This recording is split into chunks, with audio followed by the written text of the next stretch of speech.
মধ্যপ্রাচ্য নতুন করে উত্তেজনা। ইরান থেকে কাতারে যুক্তরাষ্ট্রের একটি গুরুত্বপূর্ণ সামরিক ঘাঁটিতে চালানো হয়েছে ক্ষেপণাস্ত্র হামলা। মার্কিন সামরিক কর্মকর্তারা নিশ্চিত করেছেন, কাতারের রাজধানী দোহা থেকে অদূরে আল উদেইদ সামরিক ঘাঁটিতে 6টি ক্ষেপণাস্ত্র নিক্ষেপ করেছে ইরানের সামরিক বাহিনী। ঘাঁটিতে কি পরিমাণ ক্ষয়ক্ষতি হয়েছে তা এখনো স্পষ্ট নয়, তবে মার্কিন সূত্র বলছে এটি ছিল একটি পরিকল্পিত ও উচ্চমাত্রার আক্রমণ। স্যাটেলাইট চিত্র থেকে দেখা গেছে, সাম্প্রতিক সপ্তাহগুলোতে যুক্তরাষ্ট্র ওই ঘাঁটি থেকে অনেক যুদ্ধ বিমান সরিয়ে নিয়েছে, যা এই হামলার পূর্বাভাস হিসেবে ধরা হচ্ছে। এই ঘাঁটিতে রয়েছে ইউএস সেন্ট্রোকমের সদর দপ্তর, মধ্যপ্রাচ্য যুক্তরাষ্ট্রের সামরিক তৎপরতার কেন্দ্রবিন্দু।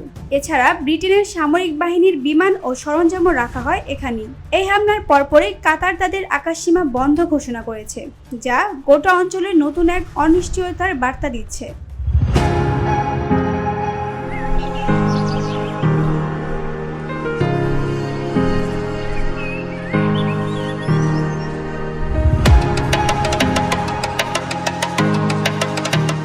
এই হামলা মধ্যপ্রাচ্য, যুক্তরাষ্ট্র ও ইরানের সম্পর্ককে কোথায় নিয়ে যাবে সেটি এখন বড় প্রশ্ন।